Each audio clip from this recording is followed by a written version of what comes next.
हरिओम नमस्कार मित्रों, प्रणाम, जय श्री राम, जय बद्री केदार। मित्रों, एक बार पुनः आपका स्वागत कर रहा हूँ श्री शिव शक्ति आध्यात्मिक चैनल पर, जहाँ पर कि मैं आपको ज्योतिष से संबंधित, आध्यात्म से संबंधित छोटी छोटी और महत्वपूर्ण जानकारियाँ उपलब्ध कराता हूँ। इसी कड़ी में आज पुनः एक बार केतु ग्रह के बारे में बात करता हूँ कि जन्म कुंडली में केतु ग्रह जिस भाव में होता है, उस भाव से लेकर के क्या सावधानियां बरतनी चाहिए और क्या केतु ग्रह के लिए उपाय करने चाहिए, उस बारे में आपको सूक्ष्म जानकारी दूंगा।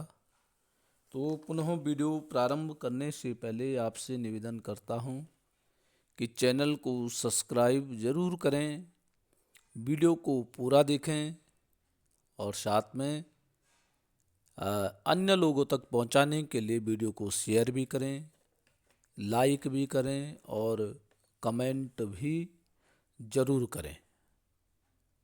तो मित्रों, आओ सीधी चर्चा करते हैं केतु ग्रह के लिए।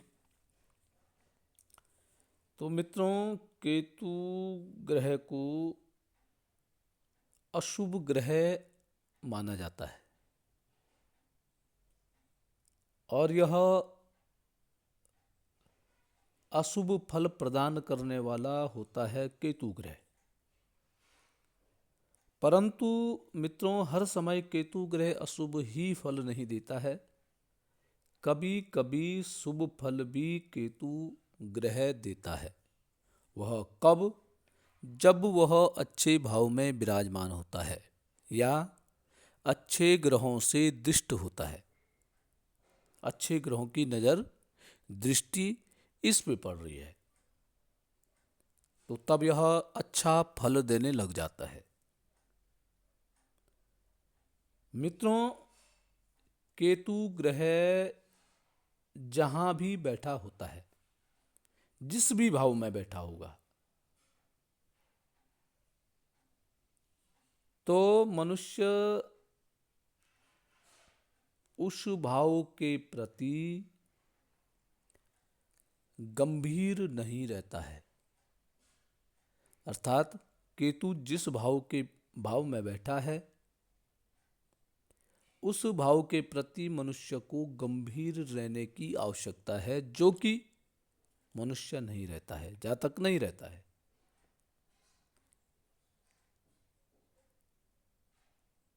केतु ग्रह अपने भाव का प्रचार प्रसार नहीं होने देता है। अर्थात किसी का पंचम भाव में केतु ग्रह बैठा हुआ है और ऐसे व्यक्ति के बच्चे खूब पढ़ने लिखने में खूब होशियार है, अच्छे नंबर इत्यादि प्राप्त करते हैं, तो ऐसे व्यक्ति अपने बच्चों का प्रचार प्रसार नहीं करता है और उस भाव के प्रति गंभीर भी नहीं होता है। उसको बहुत फर्क नहीं पड़ता है कि बच्चे मेरे अच्छे हैं या जिस भाव में भी है। यदि सुख भाव में है तो सुख के साधनों को जोड़ने के लिए तो मनुष्य गंभीर नहीं होता है और इसलिए केतु का अच्छा परिणाम नहीं मिल पाता है। तो जिस भाव में केतु बैठ रखा है, उस भाव के प्रति व्यक्ति को गंभीर होने की आवश्यकता है। यदि आदमी, कोई जातक गंभीर है तो वह स्थिति अस्थायी बनी रहती है,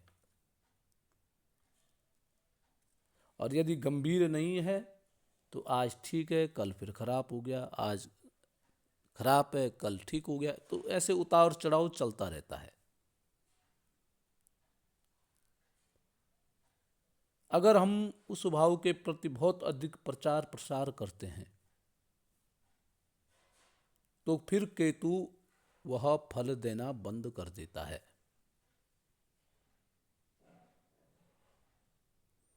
अर्थात हमारा केतु ग्रह जिस भाव में बैठा हुआ है, अपनी जन्म कुंडली देख करके आप देख सकते हैं कि केतु किस भाव में बैठा हुआ है। जिस भी भाव में बैठा हुआ है, जैसे माना कि आपके 11वें भाव में अर्थात लाभ भाव में केतु बैठा हुआ है, तो आपको अपना जो लाभ मिलता है, जो पैसे कमाने का जो साधन है, उसके प्रति गंभीर होना है, उसका प्रचार प्रसार नहीं करना है।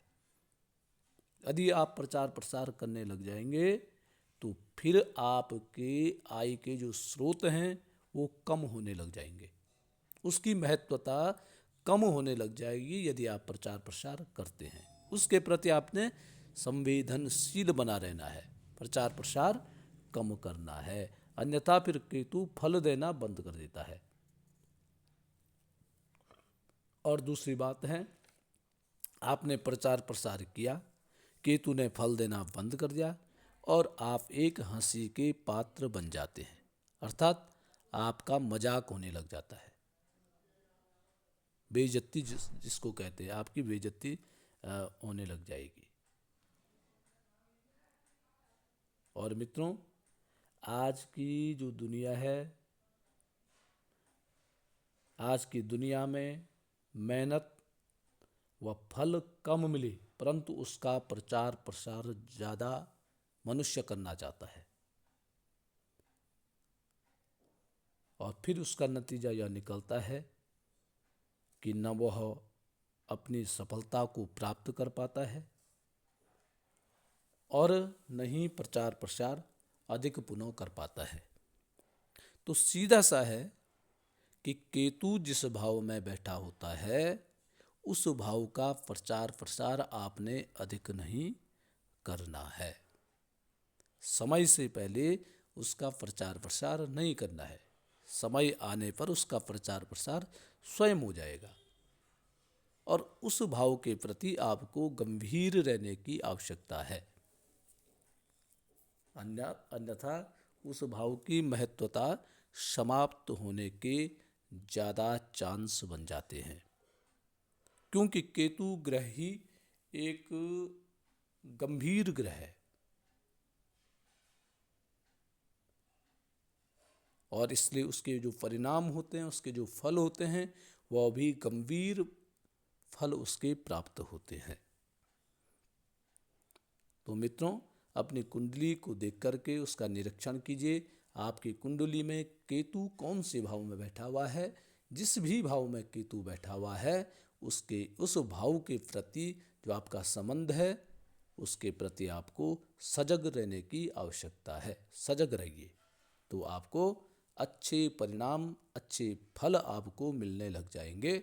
उसका उस भाव से संबंधित वस्तुओं का प्रचार प्रसार करना आपको बंद करना पड़ेगा।